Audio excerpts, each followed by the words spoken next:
Hello, grade 12s. Welcome back to the channel, Science Therapy, hosted by the one and only science therapist, Uabudewa Sos Ugobela Maths.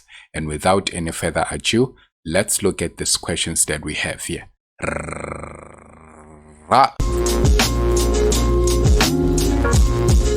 Okay, so we have question 8 still on electric circuit.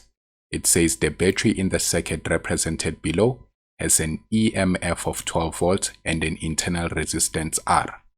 Voltmeter V1 is connected across the battery. The resistance of the connecting wires is negligible. And they say it is negligible, that means it is very low to the point that that resistance is almost not recognizable, so it is just ignored. So almost to zero, right? So we can just say it's zero resistance. Then switch S1 and S2 are both open. 8.1 says write down the reading on voltmeter V2. Note that when both S1 and S2 are open, that means there is no current that is flowing throughout the circuit. And we know that when there is no current flowing throughout the circuit, then V1 here would have to read 12 volts, but also again the V2 here as well has to read the EMF. Remember, when there is no current flowing, the potential difference that is being read is the EMF, which is the total potential difference, right? So that's 12 volts. Then 8.2 says switch S1 is now closed. Switch S2 remains open, so let's close S1. Then S2, let's leave it like that. They say it remains open. The reading on V1 is now 10 volts. So remember, we said V1 before the switches were closed, or one of the switches was closed, then we had a reading of 12 volts. It was reading the EMF. But as soon as we close the switch here, now current begins to flow, and then what happens? We are only now reading 10 volts. So we do understand the concept that when the current is now flowing, we will have our terminal potential difference, which is our V external. And then what happens to the 2 volts? The 2 volts, we know it goes to the V internal. So now brings us to the fact that EMF, you always have to remember that it is just the sum of the V external and the V internal. Now the V internal here, we know that that is due to the internal resistance of the battery. So the V internal is taken due to the internal resistance of the battery, right? Now let's come to the questions. It says 8.2.1, calculate the total external resistance of this circuit. Now in order to do that, we obviously have to consider the fact that our R external, so let's start for 8.2.1, our R external is simply the sum of the R parallel and R series. Now which ones are in parallel? Considering that this is the positive terminal and negative terminal, we know that our current now will flow in this direction like this. But then when it gets to this point, there is a splitting of the current, right? Now when current splits, let's indicate by a different color the splitting of the current, and then some current will split to that direction, and then some will split in this direction here, right? And then what happens when they now meet at that point?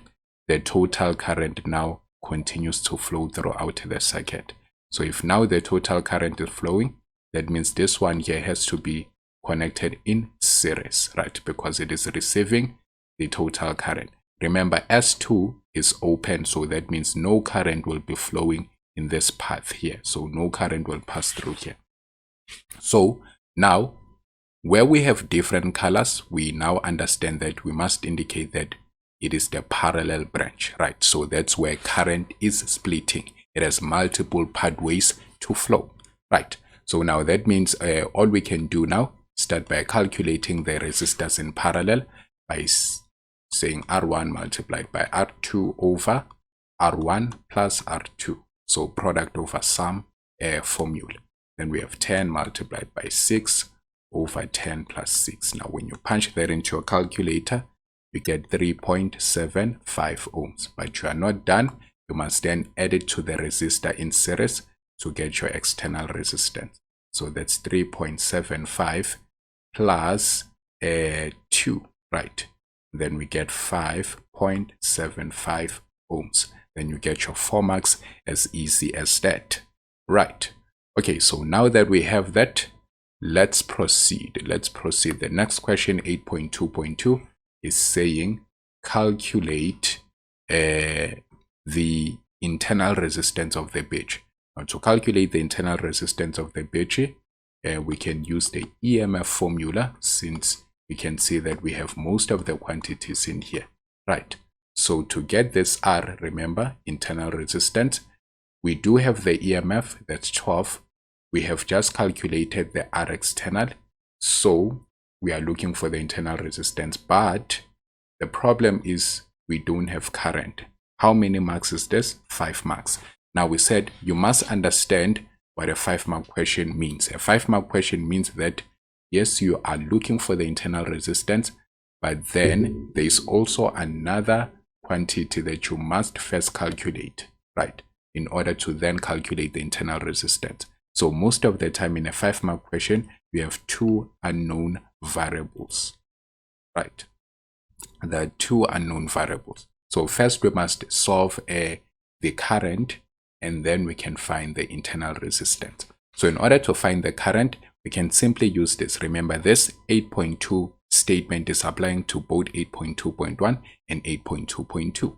So now we can say V external, we are given, is I multiplied by the R external. So we know that, right? So we know that V external, you have seen me do this. Then the V external is 10. And then we are looking for the current, but then the R external we have already calculated in the previous question. So it's just a matter of just dividing by 5.75 both sides. Then voila, we find our current. So what is our current? It's 1.74 amperes.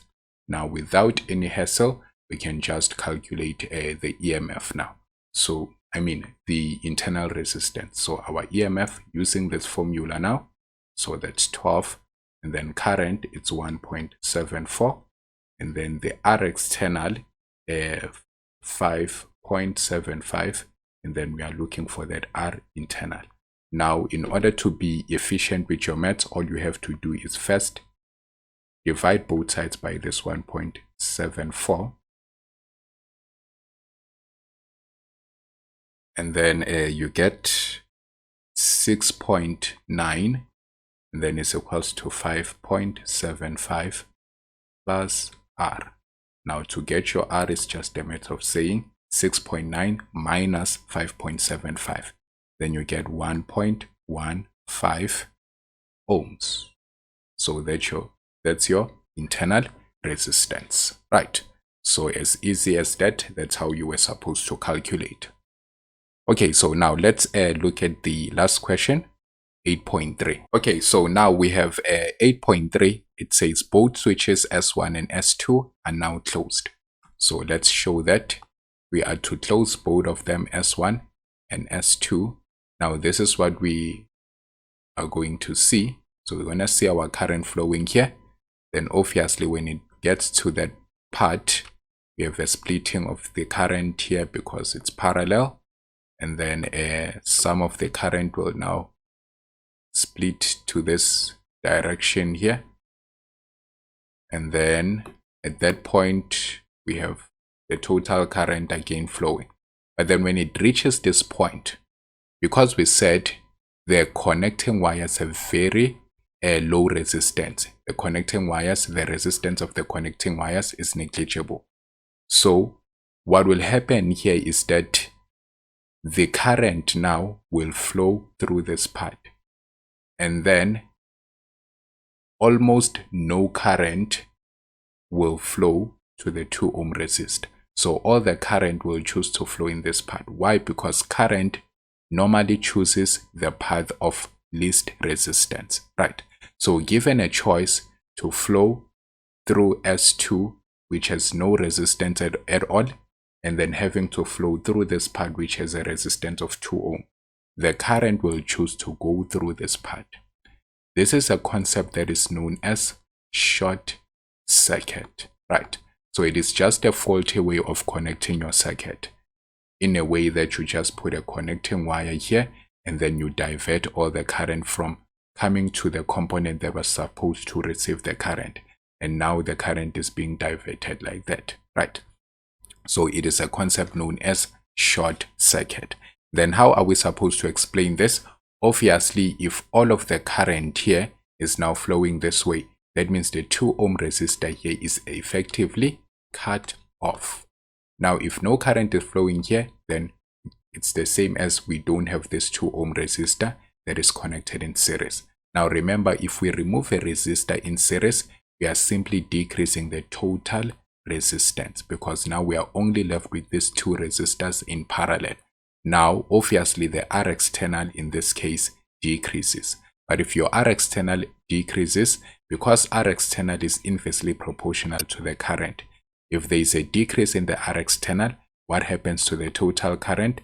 The total current will increase, and therefore the ammeter reading increases, right?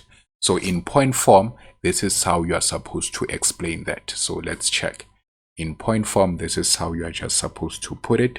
Supposed to say, yes, it will increases. Why? When switch S2 is closed, it causes a short circuit, number 1, effectively cutting off the 2 ohm resistor. So the 2 ohm resistor is not receiving any current. Then point number 3, we say which decreases the total resistance and thus increases the total current. And therefore that means the ammeter reading increases. So okay, that's it. That's how you are supposed to explain this. So please press the thumbs up button if you've enjoyed the lesson and then you have found it helpful. And if you've been watching the videos and haven't subscribed yet, please hit that subscribe button.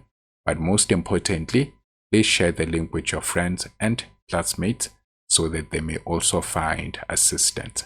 Remember, do not be selfish. We are winning as a team.